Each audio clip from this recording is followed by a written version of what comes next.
Ay, hello po. Si Dr. Gary C. po ito at nanonood po kayo ng Gabay sa Kalusugan. Ang pag-uusapan natin ngayon ay tungkol sa 7 morning habits para regular ang inyong bowel movement. I'm sure marami sa inyo nakikinig, lalo na yung mga senior citizen, na hirap dumumi. Pero, ang tanong, ginagawa nyo kaya itong 7 na bagay o 7 bagay para kayo regular makadumi? Ay, hindi ko alam. Pero bago natin umpisa ng talakayan, kasi the past weeks, napansin ko doon sa comment section, ang dami raw naghahanap nung bakit hindi na raw ako kumakanta, bakit na raw hindi ako sumasayaw, mga ganyan-ganyan. Kasi naman, di ba sabi ko naman may basher. Pero sabi nila, huwag mong intindihin yung mga basher. Kasi kami mga senior citizen, yung totoong follower ko daw, naghahanap daw ng entertainment. At abay, ginawa pa ako entertainer, pero sige, pagbibigyan ko kayo. Kaya naisipan ko naman na ngayon, bago ako magbigay ng lecture, may pagbibigyan po tayo. Ito po. Nagpunta po si Lolo Ed sa akin, isang 85 years old na lolo. At ang sabi niya, Doc Gary, pwede ba ako mag-request na kantahin niyo naman yung best thing that ever happened to me? Sabi ko, bakit ho ba? Ano bang special dyan sa kanta na yan? Paborito daw niya at team song nilang mag-asawa. O sige siya. Sabi ko, pagbibigyan ko. Ito na nga, pagbibigyan ko. Pero a cappella lang po. I've had my share of life's ups and downs, but fate's been kind. The downs have been few. I guess you could say that I've been lucky. Well, I guess you could say that it's all because of you. Pangit yata. If anyone should ever write my life story, for whatever reason there might be, you'll be there between each line of pain and glory, 'cause you're the best thing that ever happened to me. Ooh, you're the best thing that ever happened to me. Ay, mag-lecture na lang po ako ha. Sige, lecture na lang. Ay nako, lolo naman Ed, bakit naman kasi? Paging Dr. Gary C. Please proceed to the geriatrics department. Emergency! Emergency! Paging Dr. C! Emergency! Emergency! Ay nako, lolo, live po yun ha. At a cappella lang kasi pag linagyan natin ng mga background music, baka makopyright tayo. So ang pag-uusapan po natin ngayon ay para sa mga, lalo yatang titigas ang dumi nitong mga ito, tungkol sa 7 morning habits for regular bowel movements. Yan ang pag-uusapan natin.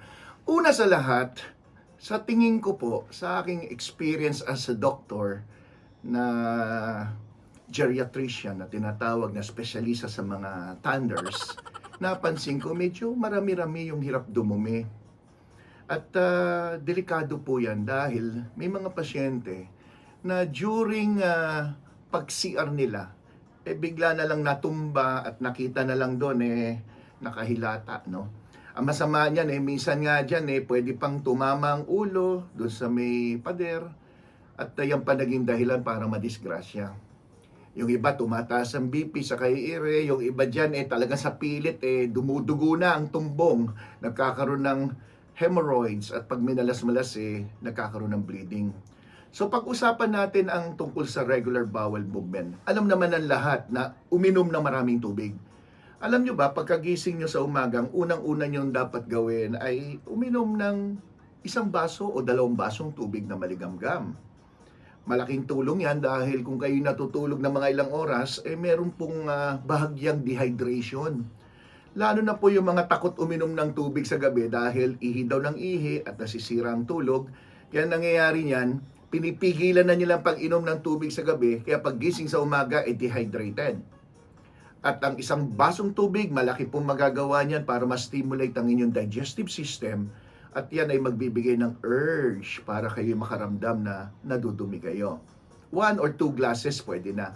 May magtatanong, okay lang ba na kung lemon water, okay lang ba yung water na lalagyan daw nila ng mga apple cider vinegar? Pwede naman po, no? Katumbas din naman po yan ng pag-inom ng sapat na bilang ng tubig. Number 2, palagi sinasabi sa mga senior na kung kayo ay nasa edad 60 pataas, kailangan talaga kumakain kayo ng mga high fiber na pagkain. Pag sinabing high fiber, ito ay nagpapalaki ng inyong dumi, pero malambot. Yan yung mga bulk former na tinatawag. Ang isang magandang halimbawa dyan ay yung pagkain ng oatmeal, whole grains, mga cereal, fruits tulad ng papaya, banana and apples, vegetable, ang pinakamaganda para sa akin dyan yung kamote, kalabasa, pwedeng upo, pwedeng sayote, pati repolyo. Pag naggisa po kayo ng isang mangkok na repolyo, yan ay kinain nyo halimbawa sa hapunan o may kasamang konting kanin kung gusto nyo, ay malaking tulong po yan para makadumi kayo ng malakas. Malakas tuloy ng marami at sapat at madami. Okay? Then, chia seed. Aba, ito, madalas ko rin marinig. Kano karaming chia seed ang idadag ko sa tubig? Kung isang basong tubig, may mga pasyente ako, in-advise ko, pwedeng isang kutsarita o isang kutsarang chia seed. Yan nakikita nyo sa picture, yung maliliit na parang mga buto na yan na maliliit, no?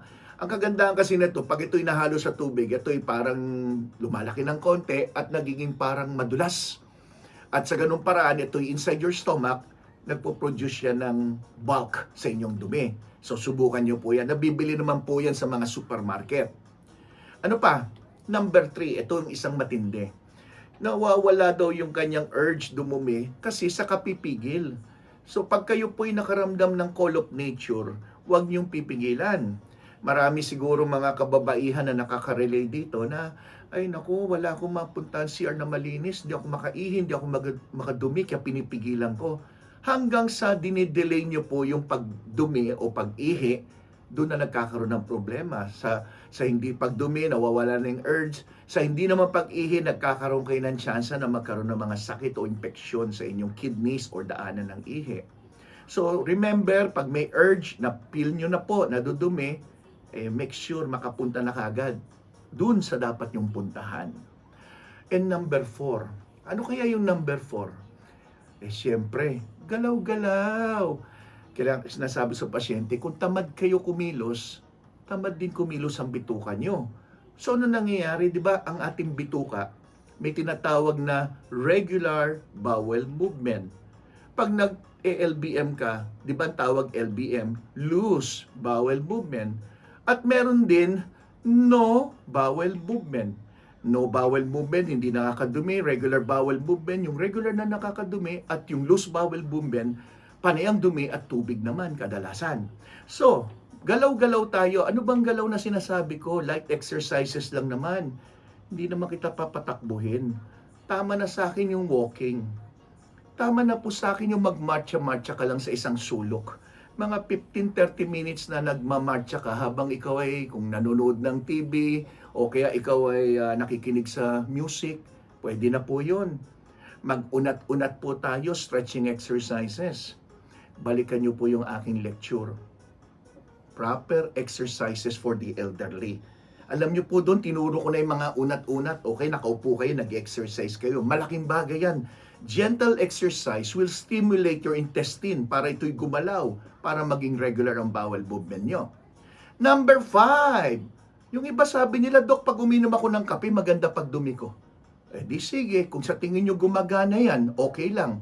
Unless na pinagbabawal naman ng doktor na uminom ng kape, baka naman pwedeng uminom ng gatas. Di ba? Yung gatas ay nakakatulong din para mag-regular ang pagdumi nyo. Pero may mga tao na pag uminom ng kape, stimulated yung bituka nila para gumalaw. O sige, pwede naman yan, pero hindi lahat. Hindi lahat ng tao na pag uminom ng kape, nakakadumi, no?